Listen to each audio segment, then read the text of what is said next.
That's a good one.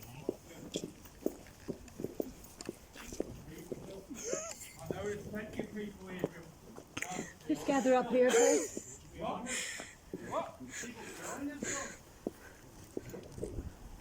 Come on ahead. Just keep to the pathway.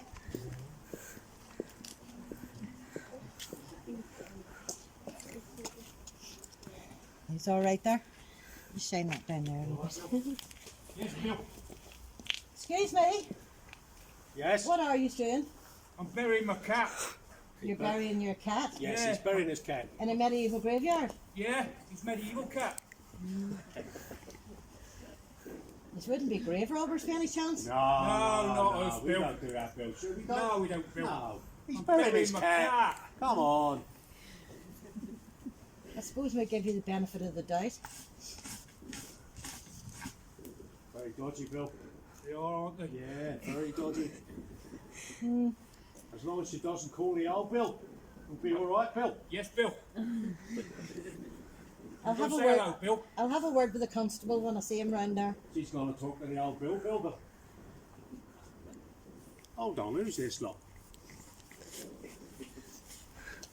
These are people I'm showing round the town. Oh, really? All right. Hello. All right, Bill. Oh, she's got lovely hair, hasn't she? Oh, she has, I know. Yeah. There's a look. Oh, look at those lovely fingers, Bill. Oh, lovely nails and everything. Give you a smile. Oh, you've got lovely hair, haven't you? Yeah. She's got lovely teeth, Bill. Yeah. I think I might take them. Yeah, you could do with a cup I of know, tea, Bill. I Yeah, know. that'd be great, Bill. Magic, Bill. Hold on, we'll get a look here. What's this? Yeah, what is that? What material's that? She doesn't know, Bill. I don't know either, Bill. I've never seen it before. What are them? What are those, Bill? They look like glass, Bill. Glass. Glass, yeah. Yes, yeah. Yeah. And what type of materials have you? You don't know? You don't know. We don't know either. Not very clever, are they, Bill? That's a nice pouch. Yeah. Yeah. I wonder if there's anything in there. No? I'll shake your hand. Hey, Bill. Bill. Nice boots.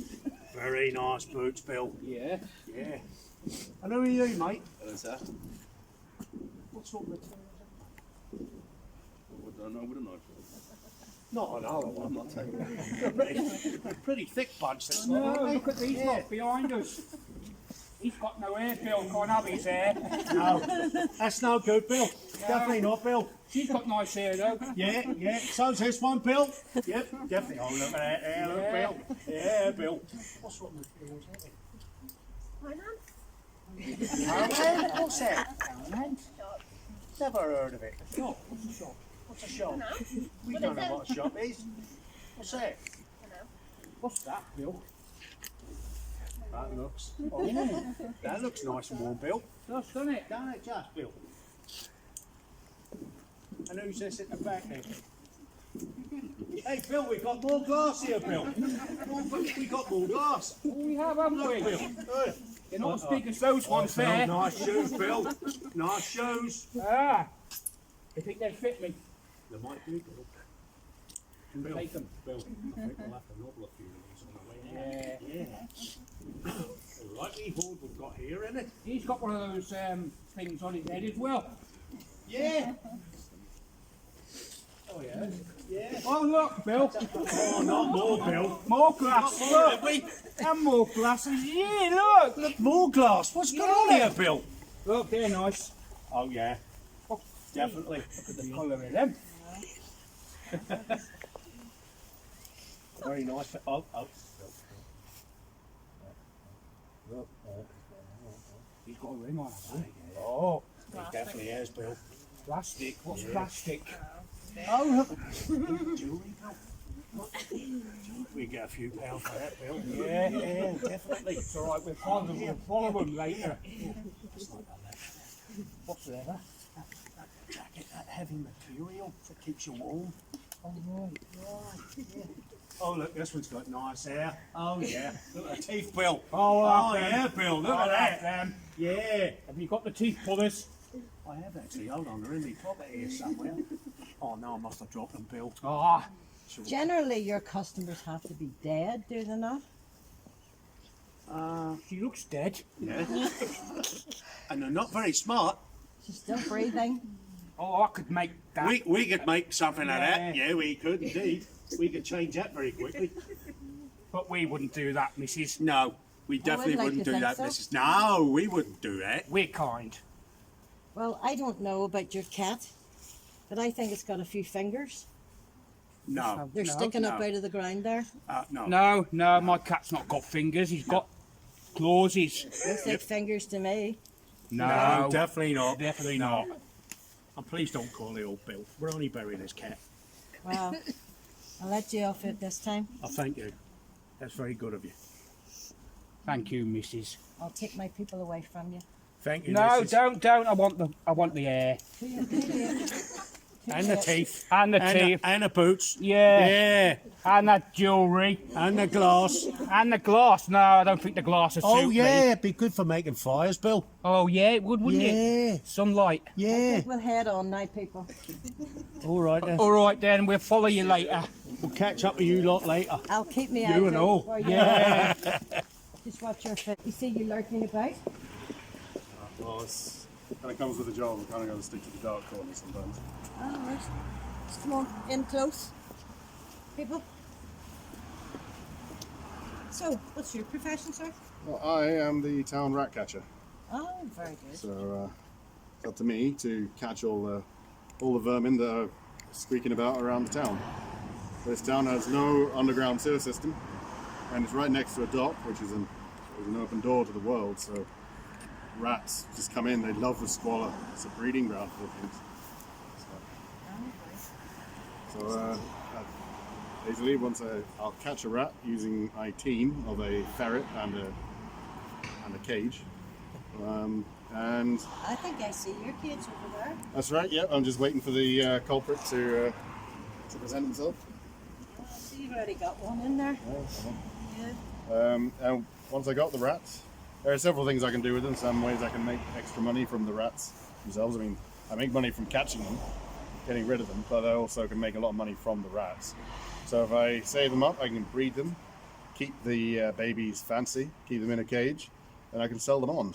They make lovely pets. In fact, Queen Victoria herself, she's got 2 pet rats herself, which is pretty cool. Fancy. So Very she's fancy. starting a new trend. And of course, not always the season for selling pet rats. Sometimes I'll have a lot of them, like wild rats, and I can sell them to bars and pubs, and they can hold rat fights, which are basically you have a whole load of rats, maybe like 30 rats in a ring, and a dog, and you basically just take bets to see how long it will take for the dog to get through all the rats.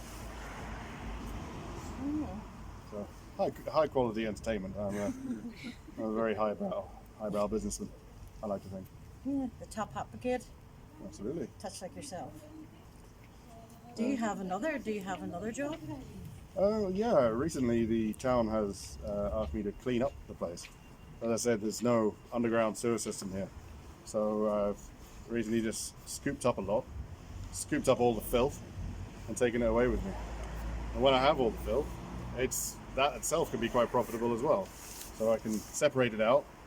I can sell the urine to the clothes makers, because as we know, all good clothes are made with urine. And I can sell the mess to farmers, and they use it as fertilizer, which is terrific. So you're doing very well by the look of you. Absolutely, I make a pretty penny here and there. Yeah, because they did use it in like some wool factories when they were cleaning the fleece. There would have been big vats of urine, and they would have put the fleece into the urine. Then the ladies would have hoofed up their skirts and get in with their bare feet and squished it all down for hours on end, and that cleaned all the bugs and the disease. It's actually an antiseptic. Urine's an antiseptic, believe it or not. But it cleaned all the fleece, and it helps to bleach it nice and white. Then it would have been dragged out, rinsed and washed, and then it would have been carded and turned into wool. Anybody wearing woolly jumpers? No? So also the tanning factory, it used urine to soften the leather as well. It softened the leather and helped it be more pliable. So These, there was money in tea. well, these rats though, these rats are serious business. I've seen rats the size of cats. They're really big. You think you're safe with a cat in your house, chase down the mice and things. Rats are way bigger, so you'll need a dog. And they're aggressive too. I've seen rats just attack people, and you can get horrible diseases from them. Filthy animals, and even just down to rat bite fever, which is pretty common. And you'll get a headache, you'll get joint pain, you'll get a rash, and then you'll get death. Yeah. So it's I do take my work very seriously. Well, I'm glad. I'm And I very like glad. to invest in the future as well. So don't tell anybody. But if you're thinking of getting into this business, one handy thing you can do is you can keep a back, kind of save up your rats. So you have a lot of rats, and then waiting for a rainy day when business is a bit slow, and you can just sort of let them out and wait for the calls to come in. Very lucrative business, isn't it? Really, very lucrative. Well, thank you very much for your time, sir. No problem at all. I hope you catch plenty. I plan to. All the very best and good luck. Cheers. So, over the centuries, from the 1300s to now, it has changed dramatically. During the Second World War, it was used as bed sits for people who were, say, bombed out of their houses in Belfast and all that sort of thing. There were bed sits there. I did have occasion to meet one of the ladies who used to live there during the war.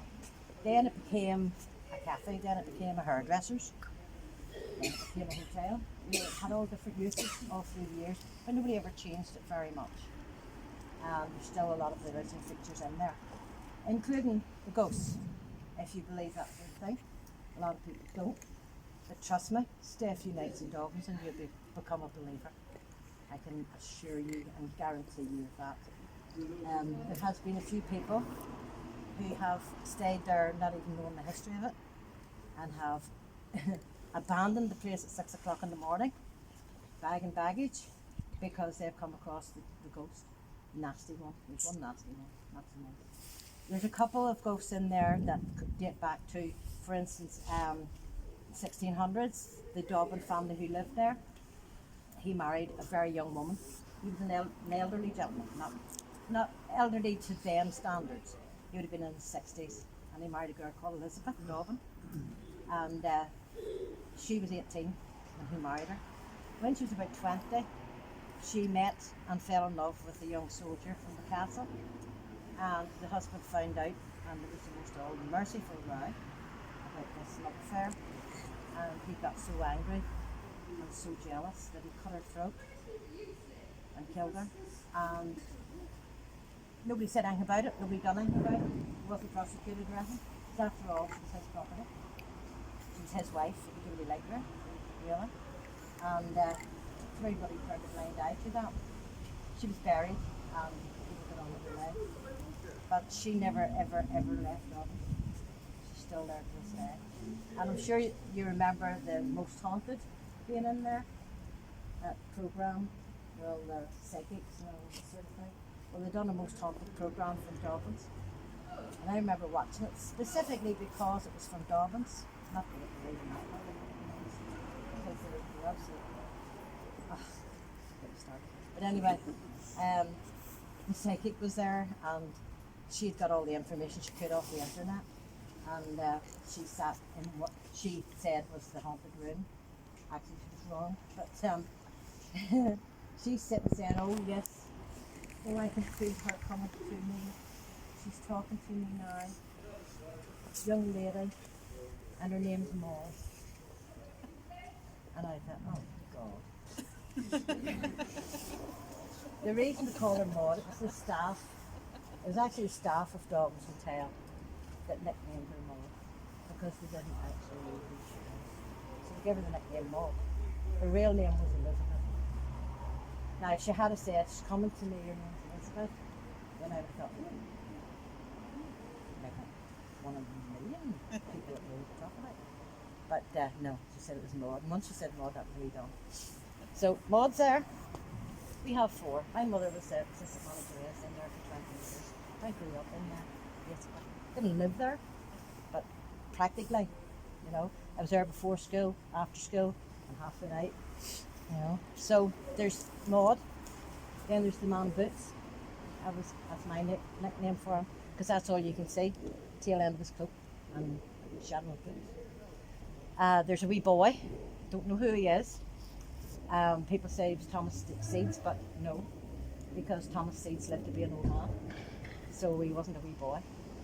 And there's another one there, who is like a revenant. He's not a nice guy, or he or she, don't know whether it's male or female. Not a nice one, but what it will do in the middle of the night when you're lying sleeping, press down on top of you until he stops your breath. You can't breathe, and you wake up struggling for breath with this thing lying on top of you. And that's what happened to the 2 Scots people that were staying in there. The wife got up and had a screaming fit in the middle of the night. She couldn't breathe, she was asking for breath. Her husband was shaking her and trailing her out of bed and all the rest of it. And then once she calmed down a wee bit, she was able to tell him what she was feeling. And that's been recorded so many times over the years, that particular pressing down thing. Or you get up, you know, to leave your room in the morning, you go to open the door, it won't open. Now you can ring down and say, my door's locked, but in them days, no, you couldn't. You know, and there was quite a few wee Scotsman that was staying in there. The time they were building the power station, the chaps came over and a lot of them stayed here under contract. And he was there and he liked to be bed at night after everybody had gone and the place was closed up, you know. And my father, he used to come down and help my mum. He used to stock the upper bar at the top near the dining room. And they were all in there, including myself, 1 o'clock in the morning. And the wee man was in and he wanted another drink. My daddy wouldn't give him it, so he took a huff. He came down and he sat down near the front door. The doors were locked, you couldn't get out or in. And he sat down there and my daddy heard him talking.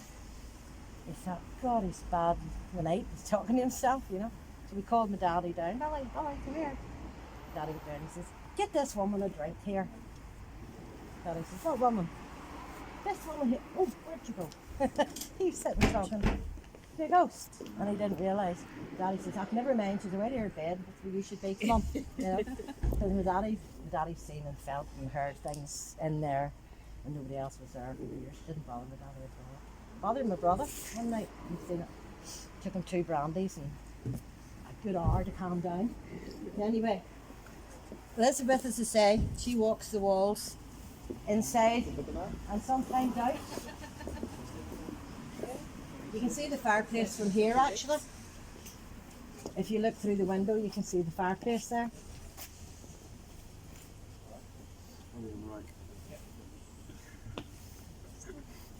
Yeah. There's our Elizabeth. Poor girl. She never was treated very well. And in the end she suffered for trying to get a life. But that was the 1600s, you never know. Didn't work that well. If you ever get a chance to go in, have a wee drink, I'm sure that the people, the receptions or whatever, would let you have a wee look at the other fireplace upstairs. There's one directly above the other. Oh, I think we'll let her rest in peace for the night.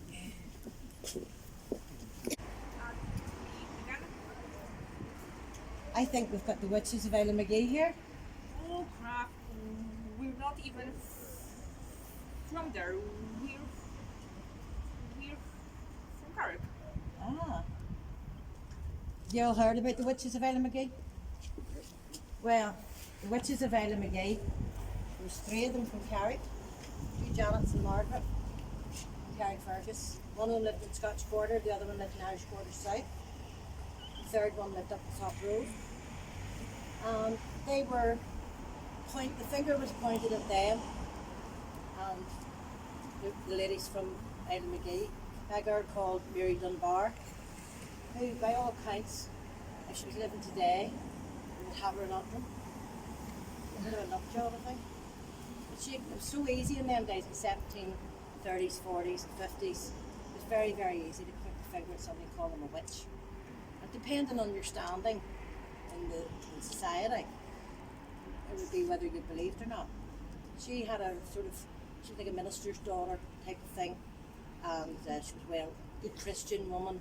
She was well believed. And these were old crones. They were old and on their own, and you know, families had all gone away and sort of living about on their own. And one of them was a heavy drinker and a bit of a nuisance around the town. So she got the finger pointed at her. And there's quite a few of the rest of them. There were 7 of them brought to trial. Now, by the stage that they were brought to trial, people were starting to, sensible, educated people, were starting to come away from this idea of witchcraft. And the judge himself didn't really believe in witchcraft very well. And but he had to appease the people of the town. So the trial went on, and the biggest load of nonsense was spouted out about these poor women, about them, you know, razor blades coming out of her mouth and feathers coming out of her mouth and all that sort of thing. I think there's a lot of nonsense came out of her mouth. Tongues or cursing chickens. Listen, Cursed chickens, yeah. it wasn't a demon. It looked like a chicken. It talked. It clucked like a chicken. It moved like a chicken. It was a chicken. Yeah, I well, didn't she do said it was a anything. demon. She said it was a demon sent to trial. You sent it to her. So now you're in the pillory, So I am. and you're waiting to take charge of the pillory. So they were tried, and they were convicted of witchcraft, and they were given 2 years in jail. Now they were very lucky. It had been 10 years previous, they'd have burnt them in their own time. But they got 2 years in jail, and every month they were taken out, put in the pillory, one at a time. And that entertained people of the town. They come out, they threw stones at them, rotten vegetables, chamber pots, anything that was nasty that they could throw at them, dead cats, you name it. They threw it at them. One particular one, she had her eye put out, her jaw broke, and her fingers broke. You can see the way the hands would have been held in the pillory. Well, this would have been hit, this would have been hit, the head would have been hit, you know, and that would have been the worst part. So she had her eye put out, her jaw broke, and her fingers broke. So when she got out of jail after 2 years, she couldn't work. The woman was desiccated. She couldn't work. She was crippled. She died of starvation a year later. And people stopped feeling sorry for her and giving her food. Is there no guard here at all? Darling, man, went that on the farm of the there. Well, the guard went to the pub. That's good. That's good. Oh, hello, sir. Good evening. Good evening. You're from a whole different era. 1300s, I believe. Well, this is the 1700s here. Have you lost your head? Yeah, must have done. This is a young chap here from 1300s. He came from the people that came here with de Burgh, William de Burgh. Now, you've heard of Lady in Red, that song, your man Chris de Burgh. That was one of his ancestors. William de Burgh was our marshal and our governor. And this was one of his soldiers here. He was murdered. He was coming back from a hunting trip, and he was murdered just outside Carrick on the Belfast Road. And they blamed his staff, his servants for it. And they hanged 7 of them for plotting his murder. And it was nothing to do with his servants at all. Now, he was an out beast anyway. You'd have murdered him yourself, you'd have been on him, but it was nothing to do with his staff or anybody below. It was his sister-in-law, because William de Burgh starved his brother to death because he didn't want his brother taking his land and what have you. So he put him in a dungeon back in England and left him there, starved to death. So his sister-in-law, his brother's wife, decided to get her own back. she was the one that paid to have him murdered. But she stood back and let 7 people be hanged for his murder, and they hanged them all inside the castle. And they hung their bodies outside and put their heads on spikes, and you name it, they done it. Gruesome days, gruesome days. This was one of his soldiers. So seeing as you're on a bit of a, don't know what to do kind of thing, would you mind minding these two till the guard comes back from the pub? Might take a while. You can have a wee beat at them if you want. I was coming off a break anyway, as well. Well, if you hadn't beat them well. I think I do. Be it more non-lethal, or you wish it was lethal? Well, we're not supposed to kill them, really. Don't kill witches anymore. They've gone too soft in this feature. Yes, definitely. But you can give them a good walloping with that can of 9 tails you have there. Yep. It's her turn anyway. She's been in there long enough. We'll leave you to it. Enjoy. Oh, hello. Clan who? Clan Savage. No. Sure. Yes, Anybody here possible. from Clan Savage? Don't think there's any savages amongst this lot. No. No, because there's just been a terrible fight in the Ferrari, and I'm a bit worried that they're still about the place. Oh, what happened? Give you a wee bit of background information. Come a bit closer so you can all hear. The hills around Carrickfergus are full of blackguards living in caves and in the woods. Biggest clan, the worst clan, is the McGilmore clan, led by Hugh McGilmore. Hugh McGilmore is not a very nice man. Hugh McGilmore fears nobody. Hugh McGilmore fears nothing. Hugh McGilmore's a heathen. Hugh McGilmore has a price on his head. The McGilmore clan can be seen in and about the town every now and again carrying out raids because they don't like anything that's holy. They'll raid the churches, raid the Friary of lead, turn into arrowheads so they can use it in any kind of sort of fighting.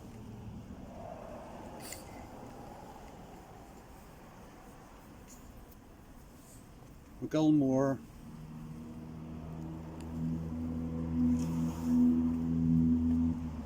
Don't think there's anybody about.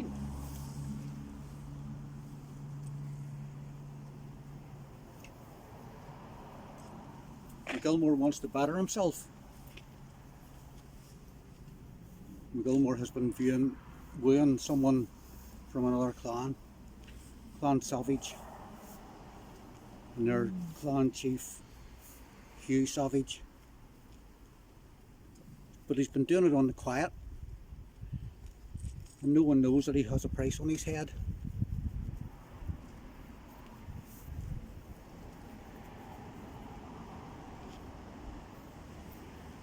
Did he marry this woman? Did he marry this woman? Yes, Ah.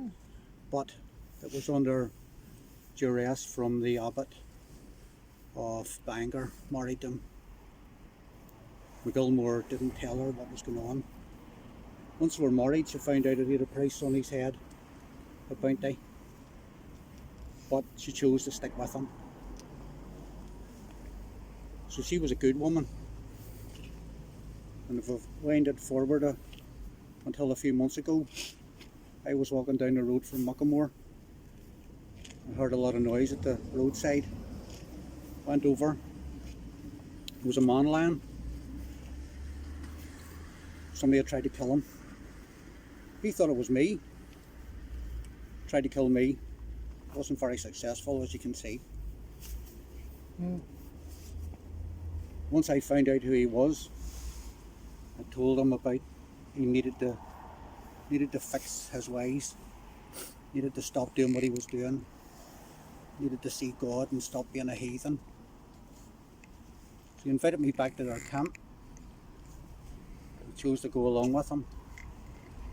And whenever I got there, the sentries weren't going to let me in because I was an outsider. But they were more fearful of him than they were of me. So they let us in. While I was there, Clan Savage chose to attack. Arm-to-arm combat. They breached the perimeter. They got in, slaughtered quite a few people. One of the women that died that day was Mary Savage. Mary had been shot with 2 arrows in the chest and lay dead. Found out it was her brother, the chief of the Savage clan, who had fired the arrows, killed her. Hugh couldn't take this, and he ran wailing out into the darkness, crying that he had killed his own sister. Not long after that, I came back down here into the friary. The rest of the monks sort of praised me a bit for trying to get McGilmore to change his ways.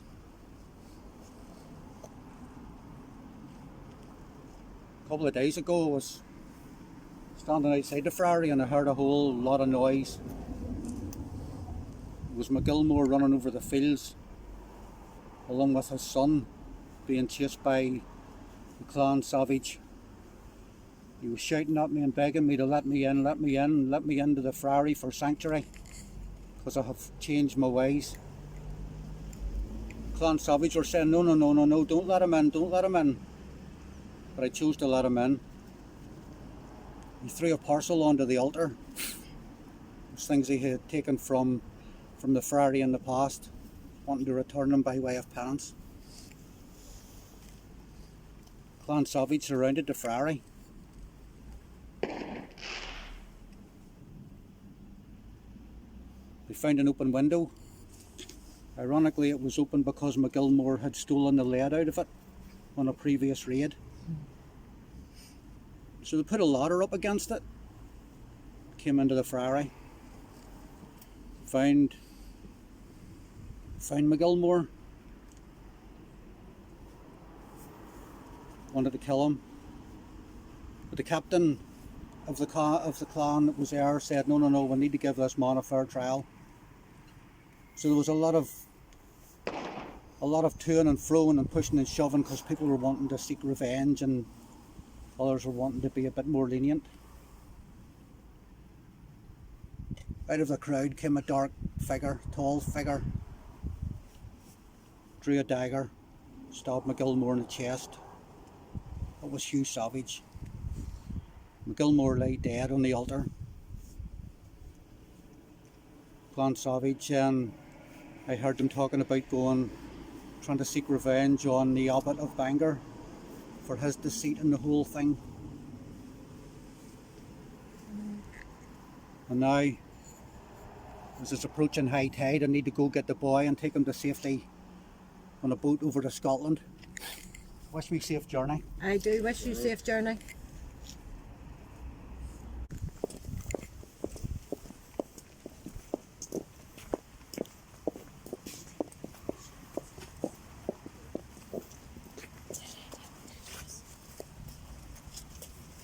Just have you all up in this wee space here. We just can all gather round. And this would have been the knot garden here. It was made for Arthur Chichester's wife, where she would come out and pick flowers and spent a nice afternoon if the sun was shining out here with her ladies in waiting. God will deliver your money or your life. Oh, I saw you all wandering the town. I thought you were easy marks. None of yous is armed. Look at that. This is going to be easy. Right, yous know the drill. Pocket watches, silver coins, gold, whatever you've got. We're poor people, we have nothing. Any gold fillings? Anything? Nothing at all. We're all poor people. How am I supposed to make an honest living? Not from poor people. I've had to sell my horse. I couldn't even put fuel in it. Not a penny amongst yous. We're all Nothing. suffering. We're all suffering. Times really are tough. They are. They are. let me introduce you. This is Ness O'Hagan, the scourge of the Belfast Road. That's got a nice ring to it. Hasn't it? Yeah, it's I like got a that. good tone to it, you know. Scourge. Yeah, like a rash. So, Ness O'Hagan came from a very dodgy family. He had 4 other brothers and they were all torturers, the lot of them. Yeah. They took up the Belfast Road. John Reid, he took up the back roads. And him and Ness O'Hagan didn't get on very well, but hey ho. He used to go up and down the Belfast Road, and anything at all that looked like it had any kind of money, he would have had them. Now, he never murdered anybody. Beat up quite a few. Persuaded. And he had a life of crime for many years. But you see, he always went for the wealthy, and that didn't go down too well with the town's hierarchy. So they hunted him down, caught him, bless his wee ghostly heart, caught him, tried him, and hanged him at Carrickfergus Castle. And they left his body hanging outside the gates of Carrickfergus Castle until it rotted and fell off. As a sign to all others that would wish to cause harm. That's what happens to you. Yeah. I don't think I'm going to have a very good evening. You know, you still plagued the Belfast Road even though you're gone long since. Now, I've been seen a few times. Hopefully a few less now. I'm going to get caught. Just wanted to let you know, you might as well make hay while the sun shines, sweetheart. On that note, I think I'll go make hay somewhere else. Have a good evening, folks. Very careful now. There's all sorts of reprobates about the town.